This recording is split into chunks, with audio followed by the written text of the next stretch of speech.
Olá, pessoal! Eu sou Mariana Pereira e hoje a gente vai estudar gramáticas livres de contexto. A gente tinha visto representações que eram autômatos e expressões regulares.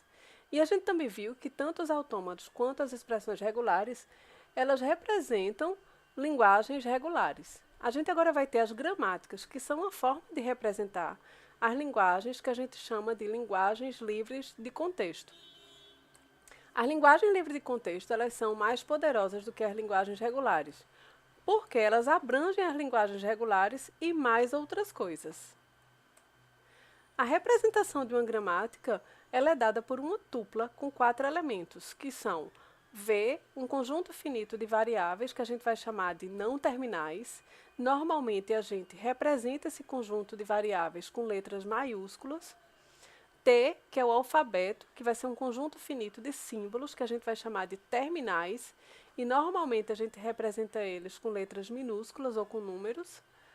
P, que vai ser o conjunto de regras de produção da gramática, então essa é a parte mais substancial da gramática, é o que move a gramática, como ela funciona.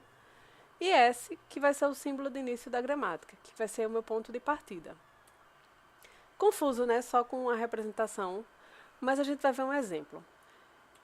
E aí o meu exemplo que eu trago hoje é uma gramática que gere palíndromos com o alfabeto 01. Aí, em primeiro lugar, a gente vai ter que entender o que é essa linguagem, certo? Então, a primeira questão é o que é um palíndromo. Um palíndromo vai ser uma palavra que eu posso ler da esquerda para a direita ou da direita para a esquerda e não vai ter um efeito diferente.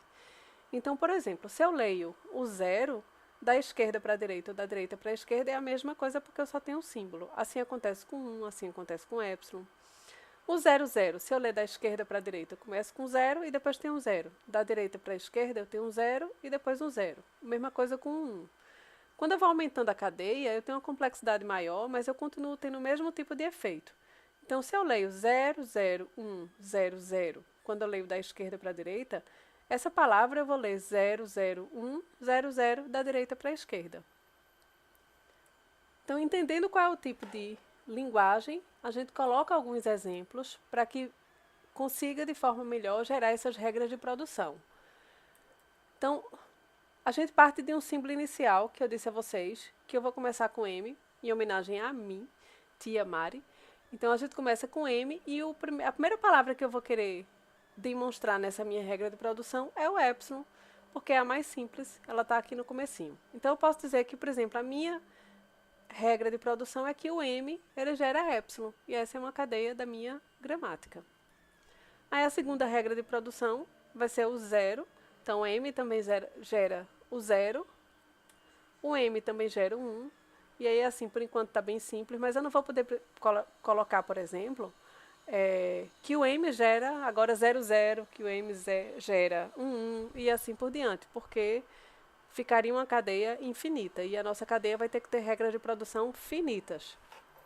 Então, o que eu faço é que eu vou ter duas regras de produção que elas são recursivas. Então, ó, eu gero um M aqui com 0, M, 0. E aí, esse M aqui do meio pode ser um epsilon, então eu vou gerar o 0, 0 que tem aqui. Esse 1, M, 0, esse M pode ser o epsilon, então vai ficar 1, 1.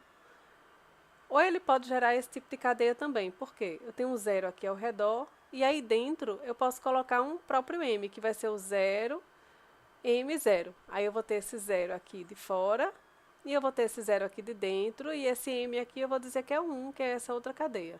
Então eu posso ficar passeando aqui pela gramática como eu quiser, e eu sempre vou ter algo que vai ser igual lido da esquerda para a direita ou da direita para a esquerda. Então agora a gente vai definir a gramática. A gente já tem as regras de produção e a gente vai definir o restante. Então, o meu alfabeto vai ser o conjunto finito de símbolos que são os terminais, e que no nosso caso vai ser o 0, 1. O meu símbolo inicial é o M, que eu escolhi lá e eu coloquei todas as regras de produção partindo do M. O conjunto finito de variáveis, como eu só tenho regras de produção partindo do M, então vai ser só o M. Eu podia ter mais regras, mas eu não tenho no caso dessa linguagem. E as regras de produção são aquelas que a gente já viu.